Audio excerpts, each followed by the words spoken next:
Ladies and gentlemen, brothers and sisters, friends, enemies, and comrades, I hope you're doing well. Welcome to this late night.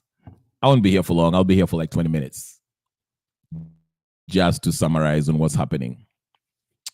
Karibuni sana, karibuni. If you're going to watch this on repeat, because you probably won't find me, because I'll be here for 20 minutes, like I said. Make sure you subscribe, like, share, comment, do all the good stuff, and share it with your friends. Big news today is the Supreme Court decision. The Supreme Court decision, rather, to basically uphold that, undo what the appellate court ruled, basically giving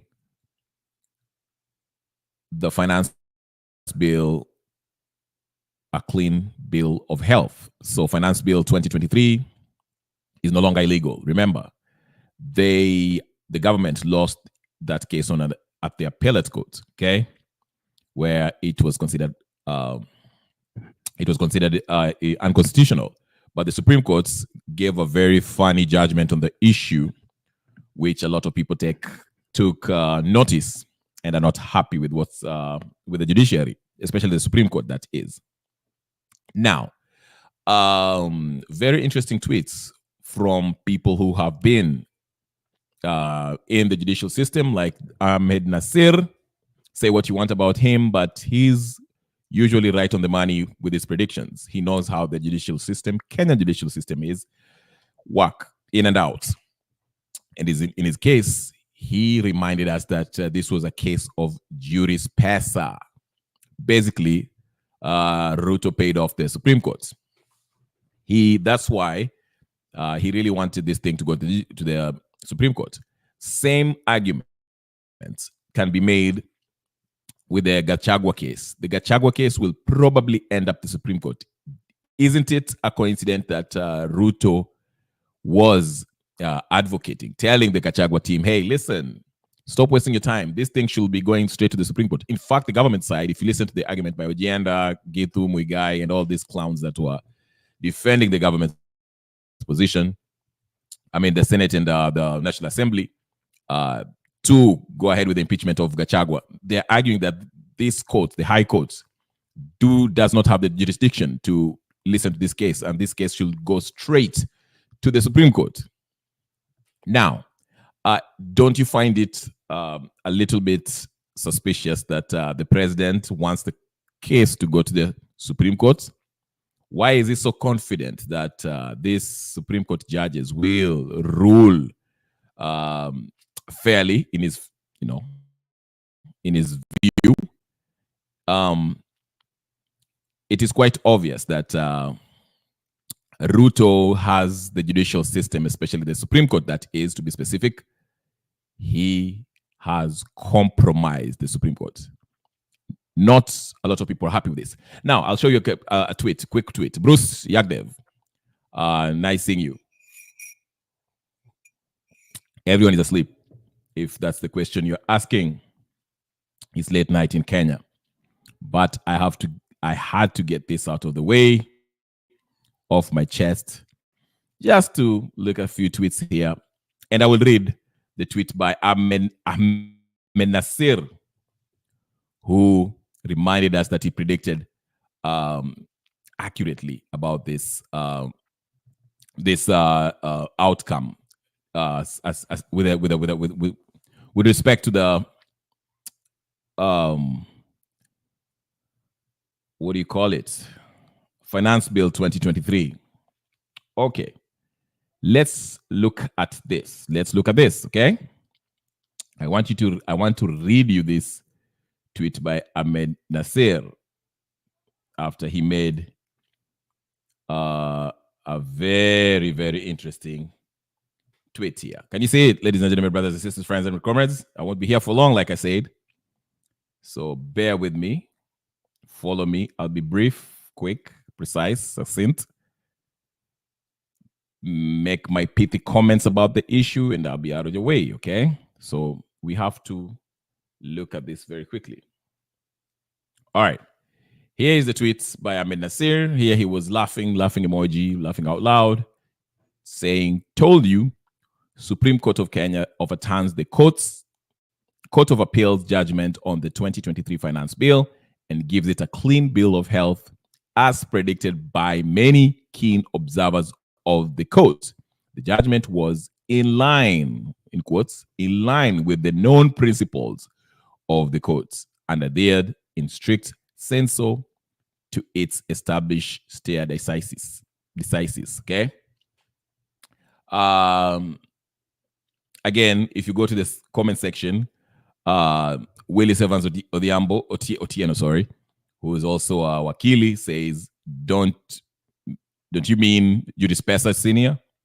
And Ahmed Nasir gives another laugh out loud emoji, basically saying these guys were compromised. Now, if anyone missed, there was a late night session between is it Kagwanja? Some lawyer called Kagwanja, whatever his name is. Kaganja. Sawa Bruce, tuonane baadaye. Thank you for stopping by. Like the video before you go to bed. And make sure you subscribe. They had a discussion. It was in Citizen Live where Okiom Tata was mentioning and kind of pointed out why this decision by the Supreme Court was kind of peculiar and not really, first of all, the number one red flag is that all of them, seven members of the Supreme Court, agreed and wrote one judgment. Usually in Supreme Court ruling, always all the judges, whether they concur or oppose the motion, whatever the case is, they usually write their own ruling, how they arrived at the judgment. This was not the case. This was just the Supreme Court wrote one lengthy, voluminous ruling on the matter, which was really kind of odd, okay, for a Supreme Court ruling. That's number one, okay?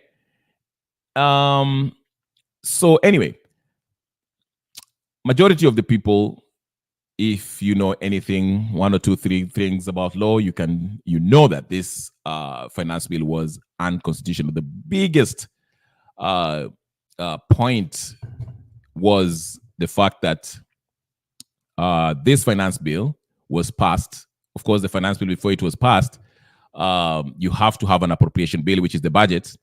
And in order to have an appropriation bill, which is the budget, in Article 220 of the Constitution, defines what is a budget.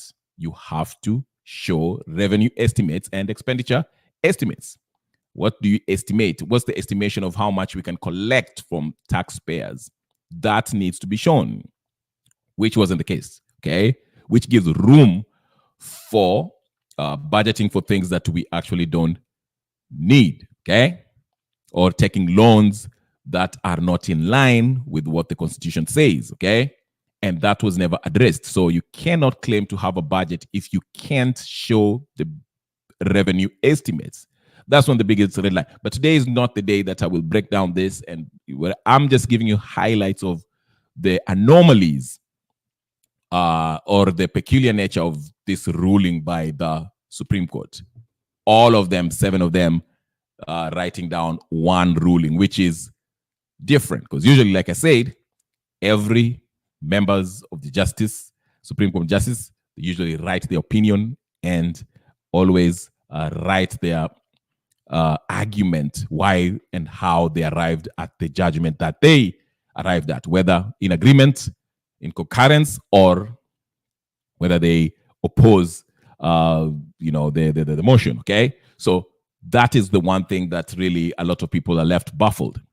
And again, like I said, with this decision and the fact that Ruto urged Gachagua to move straight to the Supreme Court, it suggests that Ruto has confidence that the Supreme Court judges will rule in his favor. And if you look at Jimmy Wanjigi's tweet today, he basically said, the Supreme Court needs to go. All of them needs to go. And actually, Ahmed Nasser also in his one of his latest tweets, he said, this is the right time to actually replace the Supreme Court justices, judges. This is the right time. We should go to JSC, Justice Service Commission, and report them and see if we can actually get these people removed.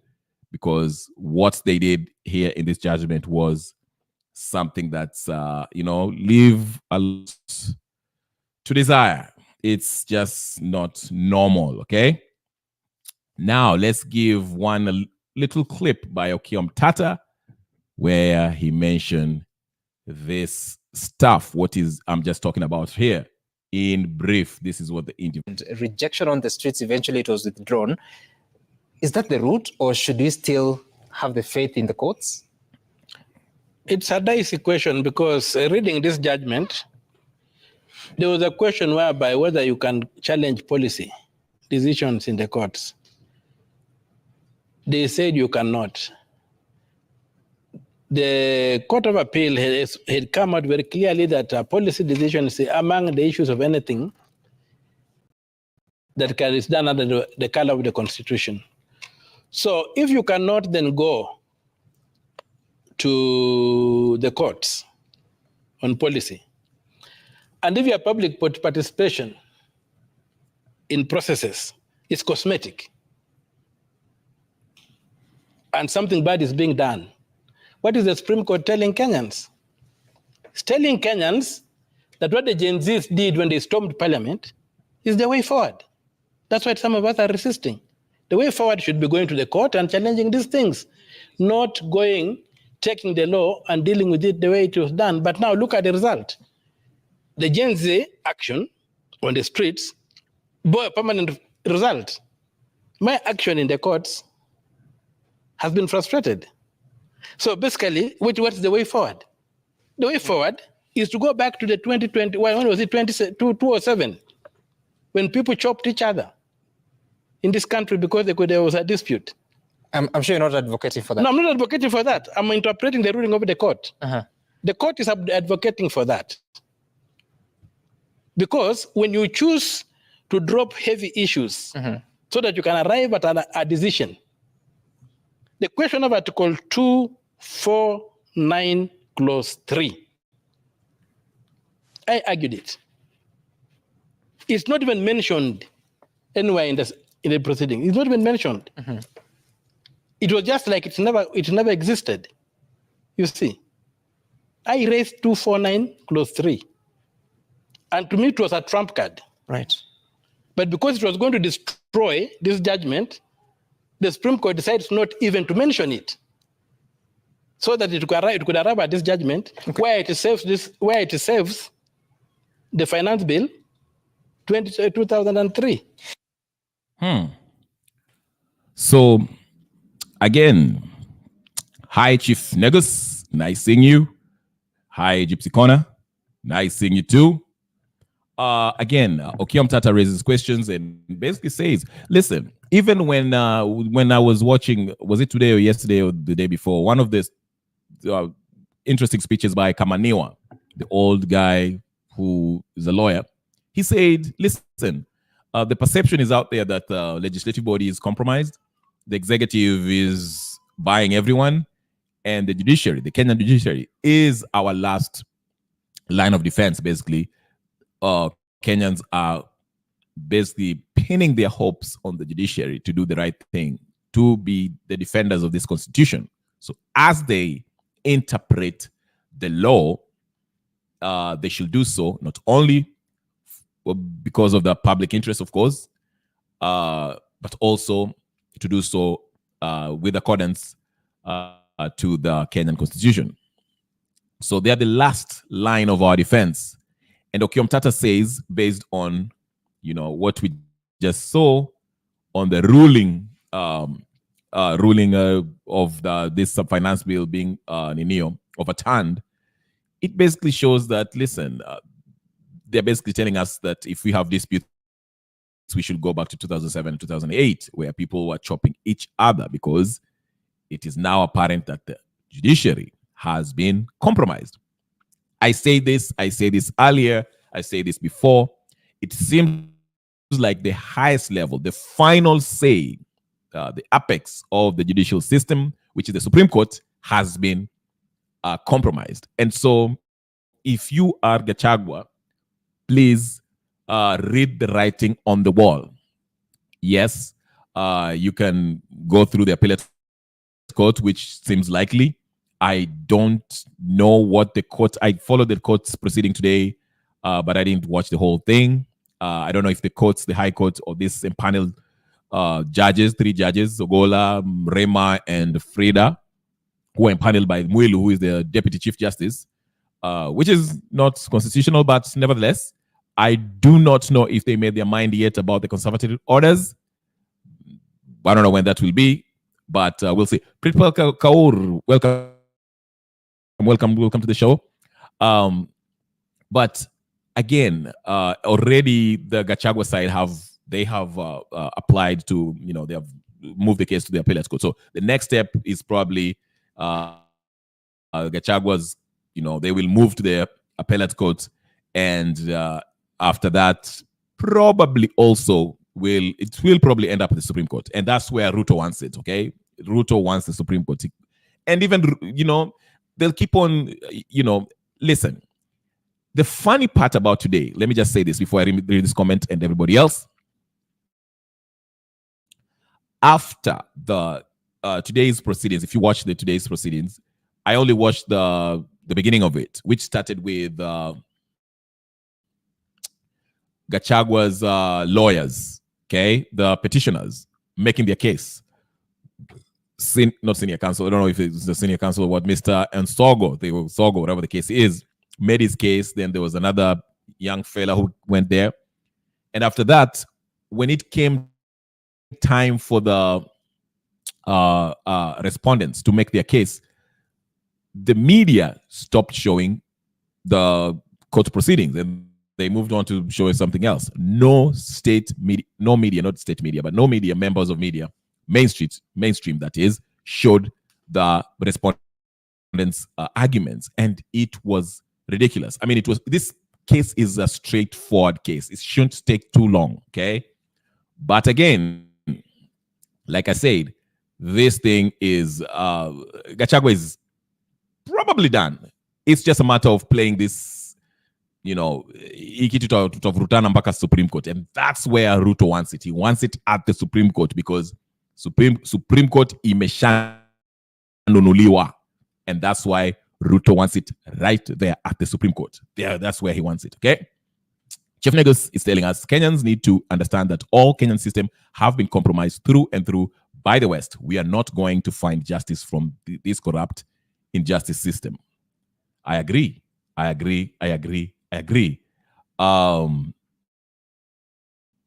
Chief Negus says, the moment CJ Koome said hot air during the ruling challenging Ruto's presidential win, and considering how Ruto had the West support, we should have known that we are on our own as Kenyans. Yeah.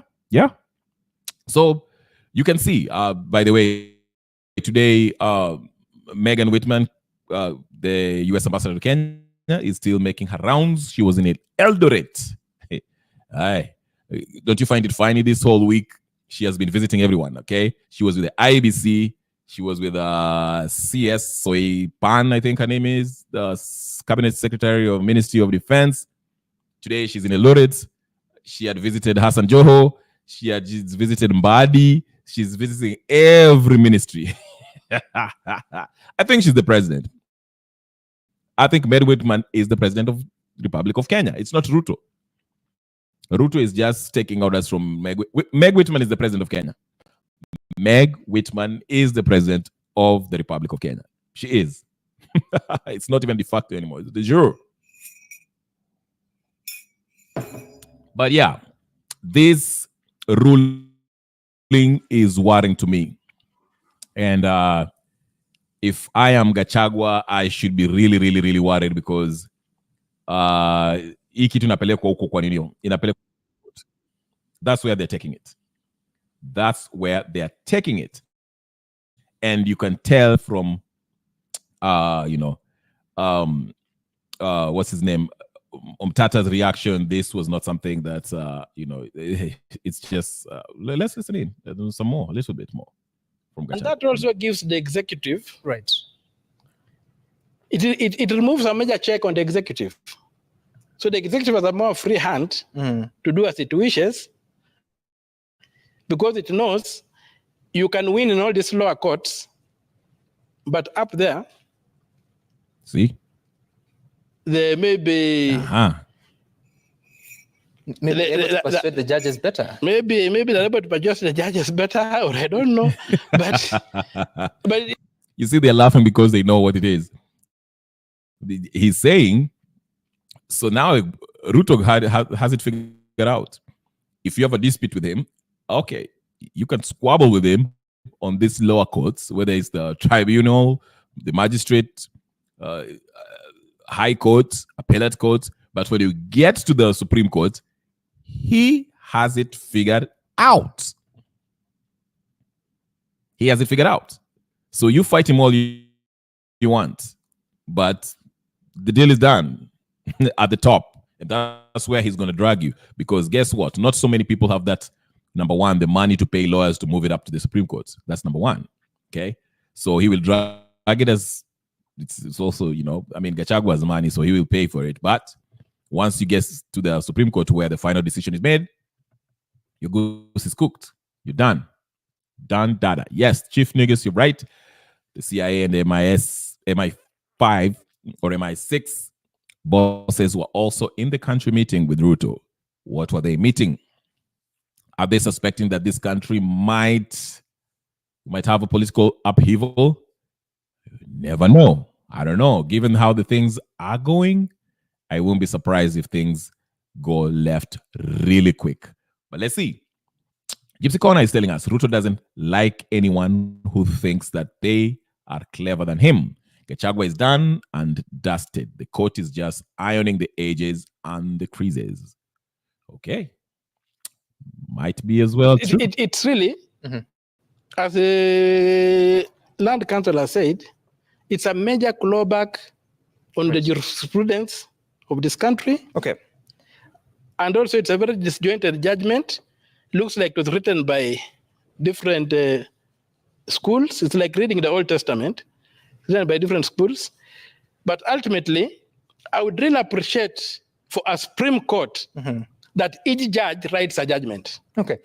This idea that the Supreme Court lumps together a judgment and writes it like it was a single judge is a bit bad for us. I wish each judge was writing his own judgment so that we can be able to see their philosophy, their arguments, and whatever. Then even a concurrence. Okay. But this idea that the Supreme Court is a choir is a bit. That's an interesting point that you raised. It's a bit frustrating for me. Yeah. That's the point. Usually in the Supreme Court, majority of the time, people, every judge writes their own opinion. It's not just one ruling and they all agree. I mean, they're not cats. It's not a choir. Okay, so this was really unusual. I mean, it doesn't take much to figure out that these people. Okay. One more from Okiom Tata, because I think this discussion was a really, really good discussion. If you have time, go to Citizen TV. Is this Citizen TV? I think so, yeah. You'll find the whole argument there. They're discussing that issue with Kagwanja, I think his name. I forgot his name. And he explains the whole shebang. You'll find the whole discussion there, and it's really The executive, right. Hold on, if I can get this one. It removes a major check on the executive. All right, here you are. Let me. Revenue estimate. The question of revenue estimates, Right. that come to Parliament. What happens to them? Do they just disappear? And the court has argued that they are not required to be in the appropriations bill. in the Appropriations Act. But then why do they go? He said they've been presented in Parliament. And when you go to Article 109, Clause 1, it's very clear that Parliament expresses itself through bills. Right. Legislative power of Parliament, through bills approved by Parliament and assented to by the President. Where does the Supreme Court then place these estimates for them to be part of the budget? Because a budget is an act of Parliament, is a law. It's an act of Parliament. Right. So when we have budgets that don't disclose revenue, we're not having the full budget. It captures very well Article 220, the composition of a budget. Then it goes into some, what I would call abracadabra arguments, and arrives at a conclusion that the estimates of revenue do not have to be there. Then where is this? How do they become part of the budget? If they are not in an act of Parliament, how do they become part of the budget? Right.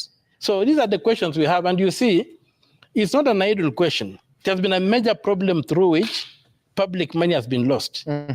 If you look at the budget Parliament approves, even in the Appropriation Act the way it is, the budget it approves contains all the loans to be borrowed and grants.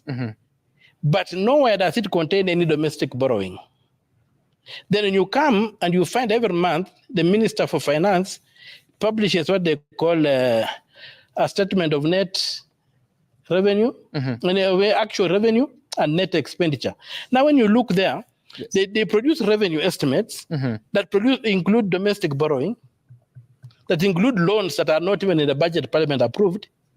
And it is this thing of hiding the revenue side of things that has led to a lot of corruption. So that you find that all the what you call it, all the IMF loans today that are giving us trouble, all the domestic borrowings have not been approved by Parliament. Right. So, and the whole thing is that they are not in the Appropriation Acts.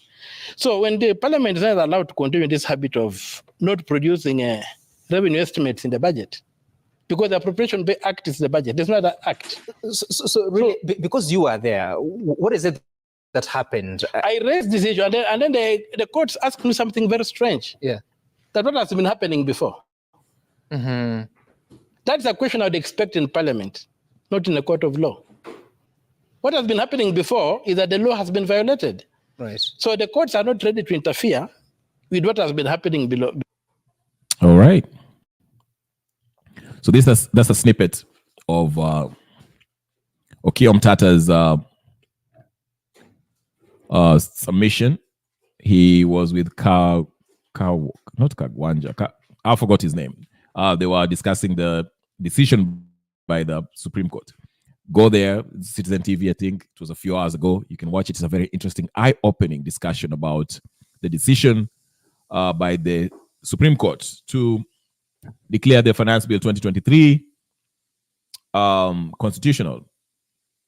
You know, again, a lot of people are baffled by that decision, highlighting the flagrant unconstitutionality of this bill. And they mention it. One of them, which Okiya Omtata has just mentioned, the budget, the appropriation bill, what it comprises of, what was hidden, what was not revealed. You cannot have a finance bill if you cannot even have an appropriation bill, okay? You have to show how the estimated revenue that you can collect from the people and the revenue estimates how you want to spend your money and where will it go, considering all the factors, the loans and all that stuff should be all be included in the finance bill before you go to Kenyans to ask them to pay taxes, you know, the permission for them to pay taxes, and where are you going to tax them on?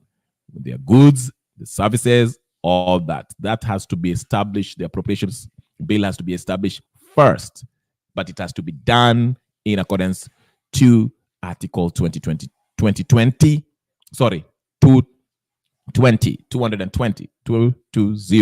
of the Constitution. Failure to do that, you cannot go ahead and have a finance bill because you've already violated the first step. Okay, so this ruling basically suggests that every aspect of this government, whether it's the legislative body and the judiciary now, has been compromised and is being remotely controlled by the executive, including the independent bodies like the EACC, the police force, so forth, IEBC, all of it. They are under the control of William Ruto, who is the head of the executive. I won't be here long, like I said. I just wanted to highlight on that. Chief Judge say this is part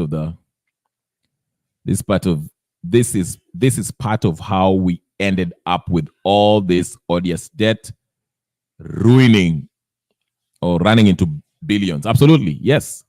Most of it, if we are to do a thorough forensic audit, you'll find that there's a lot of odious debt that we took, and that's what's burdening us. Okay, and even Okiom Tata mentioned that on that show that most of these IMF loans, they are odious debts. They are debts that we didn't need to take, but they were taken and were not even used for what they were, supposed to be used for. Okay, so that's the point. All I can say is that now it's up to the Kenyan people to rise, stand up, and go to the streets. Because if all facets of government have failed, the executive have usurped power from every other arms of government that are supposed to maintain checks and balances, we are officially under dictatorship. And if that's what the Kenyan people are okay with it, then that's fine.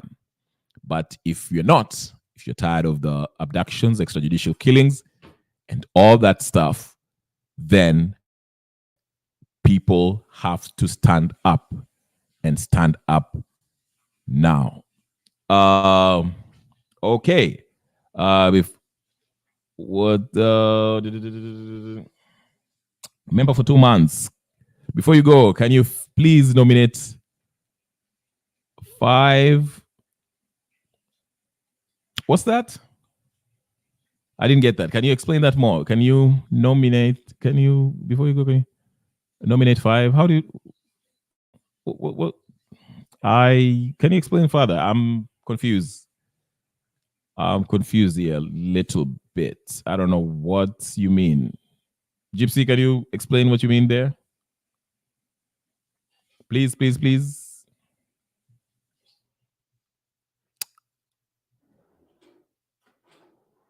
Gift a 5, get a revolution membership.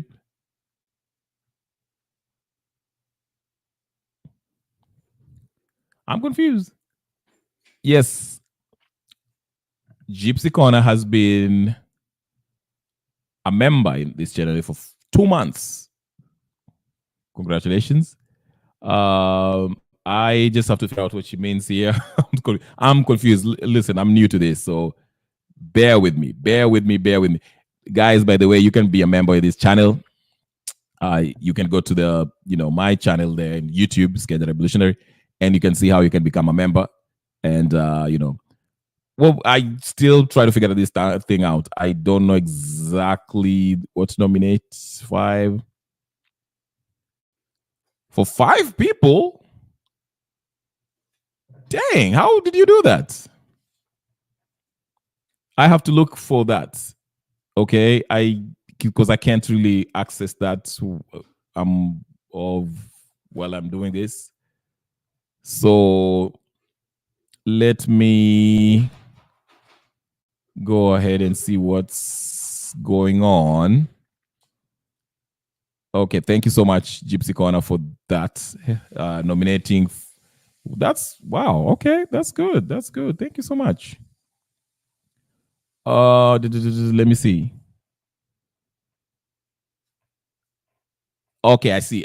All right. I see that. I see. I paid for 5 people for a month. I feel good. Thank you so much. Thank you so much. So you've paid for Wanjohi Mike, Annie, Kieran Juguna, Morning Prayers, Penny Francis, Atticus Now, and of course Gypsy Corner. Okay. Thank you so much. I wasn't sure what you meant.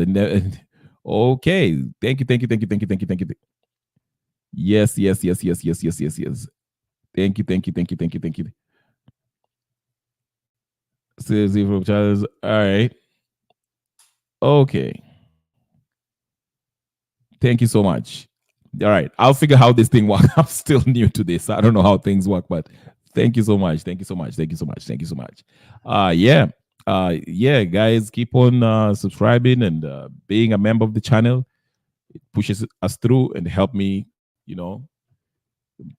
get on with what I'm getting on. Oh, they're now members for a month. Okay, all right. I have new members. Thank you so much. I'll go in there and see how the gifts can be distributed. Whatever the case is, I'm working on it. So yeah, congratulations, Wanjohi Mike, Annie, Kieran Juguna, Morning Prayers, Penny Francis, and Atticus for being new members for a month. Thank you. I'll figure this thing out. I need to learn more and how we can do some fun stuff. Okay. But thank you so much, Gypsy Corner, for being a faithful member of this channel and all that. I will. Okay. I will explain to them. I don't even know how it works, but I will explain to them. I will, once I get it figured out, that's what I'll do. Okay. But thank you so much, ladies and gentlemen, brothers and sisters. Like I said, I won't stay here for long. I know it's late night in Kenya. But I just wanted to drop this about the sad news that now we are on our own. Can't have faith anymore in judiciary. Judiciary was our last hope, but we are done. You can't depend on the legislative body. They are just done. Executive, led by Ruto, has usurped power, and there's no one to actually check him. Okay. Anyway, ladies and gentlemen, brothers and sisters, friends and comrades, it's been a pleasure. I know it's been 37 minutes. I would have gone longer, but it's late night.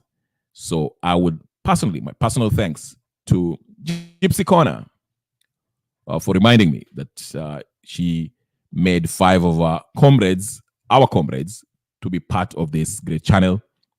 And they're now members, okay? Gypsy Corner also is a member, okay? You can be a member. Just go to my page. It's really cheap. I think it's like $1 or something or less. I don't know. It's been a while. I don't usually pay the attention to those things, but you can become a member. Go ahead. You're not obliged to, but if you want to, if you like the channel and you want to appreciate it, you can go do that. Thank you so much. Like, share, comment, and share this video with others. And we'll always meet here every day. Or at least I try to make it every day. Sometimes early in the morning, sometimes in the afternoon, sometimes in the evening. Nevertheless, we'll be here, okay? Even if for 30 minutes, sometimes 1 hour, sometimes 5 hours, sometimes 3 hours. Just depends with the day, okay? So again, I beseech you, I impugn you to subscribe to the channel, like, share, comment. Thank you, Gypsy Corner. Good night. Thank you, Chief Negus. Thank you so much. Nice seeing you. Pritpal Kaur. Thank you so much. Everybody else that came here. Yagdev, who was the first one here.